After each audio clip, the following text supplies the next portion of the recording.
तुमच्या कमेंट्स वाचताना मला एक गोष्ट जाणवली, ती म्हणजे ज्या जुन्या मालिका होत्या त्या आपल्याजवळ होत्याच, पण त्याचे जे टायटल सॉन्ग शीर्षक गीतं होते ते आजही आपल्या काळजात घर करून आहेत.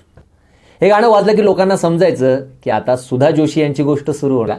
या यादीत पहिल्या क्रमांकावर नाव येतं ते म्हणजे जय महाराष्ट्र. मित्रांनो, मी शुभम चिंचोले स्वागत करतो माझ्या यूट्यूब चॅनलवरती. मित्रांनो, आपल्या महाराष्ट्रातील पहिली मराठी मालिका कोणती होती? या व्हिडिओला तुम्ही जो भरभरून प्रतिसाद दिलाय त्यासाठी तुमच्या सगळ्यांचे मनापासून आभार, धन्यवाद. तुमच्या कमेंट्स वाचताना मला एक गोष्ट जाणवली, ती म्हणजे ज्या जुन्या मालिका होत्या त्या आपल्याजवळ होत्याच, पण त्याचे जे टायटल सॉन्ग शीर्षक गीतं होते ते आजही आपल्या काळजात घर करून आहेत. तो काळच तसा होता मित्रांनो. आज सारखा मोबाईल नव्हता, इंटरनेट नव्हतं. रात्री 7-8 वाजले तर सगळेजण टीव्ही समोर एक फॅमिली म्हणून बसायचे, कुटुंब एकत्र यायचं. आजही ती गाणी कानावर पडली की आपण थेट आपल्या बालपणात किंवा त्या सुवर्ण काळात निघून जातो. म्हणूनच आज आपण मराठी टेलिव्हिजनच्या इतिहासातील अशा 10 अजरामर मालिका आणि त्यांच्या शीर्षक गीतांबद्दल जाणून घेणार आहोत. त्यांच्या आठवणी आजही ताज्या आहेत. व्हिडिओ खूप स्पेशल होणार आहे, त्यामुळे शेवटपर्यंत नक्की बघा. या यादीत पहिल्या क्रमांकावर नाव येतं ते म्हणजे आभाळ माया.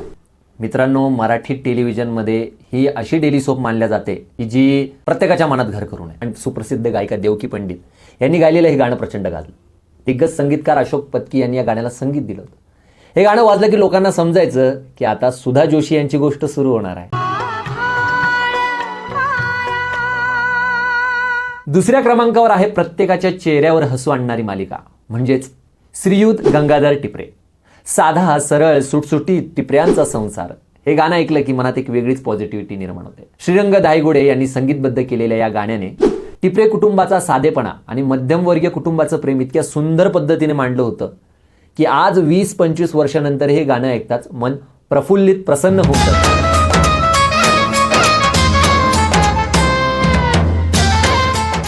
तिसऱ्या क्रमांकावर येते एक अशी मालिका जिने मराठी रसिकांच्या मनावर अधिराज्य गाजवलं, ती म्हणजे वादळवाट. वादळवाट हे शीर्षक गीत देवकी पंडित आणि स्वप्नील बांदोडकर यांनी आपल्या सुमधुर आवाजात गायलं होतं.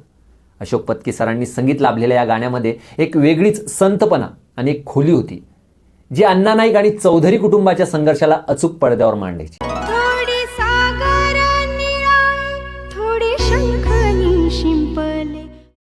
चौथ्या क्रमांकावर आपण थेट जाणार आहोत 90च्या दशकात. मालिका गोट्या. अमृताहुनी गोड नाम तुझे देवा. हे गाणं म्हणजे त्या काळातील लहान मुलांपासून तर वृद्धांपर्यंत सगळ्यांच्या गळ्यातलं ताईत होतं.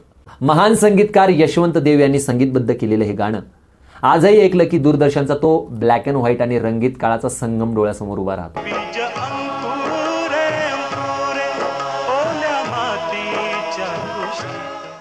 5व्या क्रमांकावर येते संयुक्त कुटुंबाचे महत्त्व पटवून देणारी मालिका प्रपंच. प्रपंच हा प्रपंच या गाण्याला सुद्धा अशोक पत्की यांचेच संगीत लाभलेले होते. देशमुख कुटुंबाची ही गोष्ट आणि तिचे हे कौटुंबिक टायटल सॉन्ग ऐकताना आपल्याला स्वतःच्याच घरची आठवण यायची इतक्या जिव्हाळा या गाण्यात होता.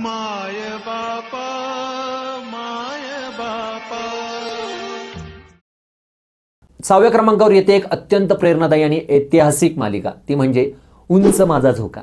रमाबाई रानडे आणि न्यायमूर्ती महादेव गोविंद रानडे यांच्या जीवनावरील या मालिकेचे शीर्षक गीत जान्हवी प्रभू अरोरा हिने गायले होते, तर निलेश मोहरीर यांनी याला संगीतबद्ध केले होते. उंच माझा झोका, स्वप्नांचा हा झोका हे गाणं ऐकताना आजही अंगावर काटा येतो.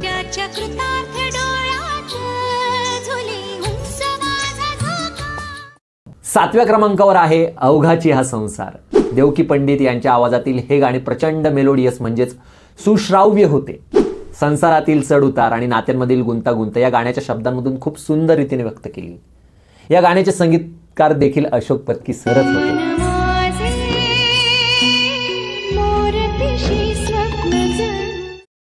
8व्या क्रमांकावर येते साहित्याचा उत्कृष्ट नमुना असलेली मालिका पिंपळपान. आदरणीय रत्नाकर मतकरी यांच्या कथांवर आधारित या मालिकेचे टायटल सॉन्ग दिग्गज गायक सुरेश वाडकर यांनी गायलेलं पिंपळपान पिंपळपान हे इतकं भारी, गंभीर आणि सुंदर होतं की मराठी साहित्याची आणि संस्कृतीची जोड या गाण्याला लाभली.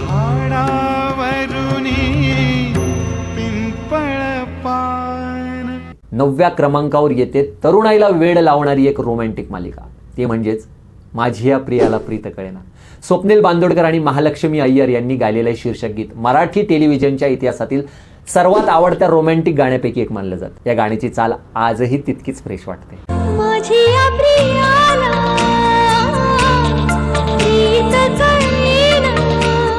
आणि 10व्या क्रमांकावर गाण्यापेक्षाही जिची ट्यून महाराष्ट्रातील प्रत्येक घराघरात पोहोचली ती मालिका म्हणजे होम मिनिस्टर. आदेश बांदेकर भाऊजी जेव्हा पैठणी घेऊन दारात उभे राहायचे तेव्हा वाजणारी ही ट्यून महाराष्ट्रातील प्रत्येक माऊलीच्या चेहऱ्यावर हसू आणायची. ही केवळ एक ट्यून नव्हती, तर ते महाराष्ट्राच्या प्रत्येक कुटुंबाचे जिव्हाळ्याचे नाते बनले होते.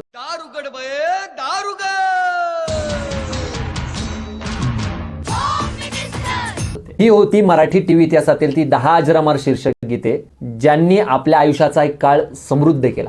या 10 गाण्यापैकी तुमचं सर्वात जास्त आवडतं गाणं कोणतं आहे आणि कोणतं गाणं ऐकल्यावर तुम्हाला तुमच्या बालपणीची किंवा जुन्या दिवसांची आठवण आली, मला खाली कमेंट बॉक्समध्ये नक्की सांगा.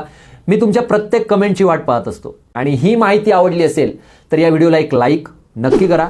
तुमच्या जुन्या मित्रांसोबत आणि कुटुंबासोबत हा व्हिडिओ शेअर करा, जेणेकरून त्यांच्याही आठवणी ताज्या होतील.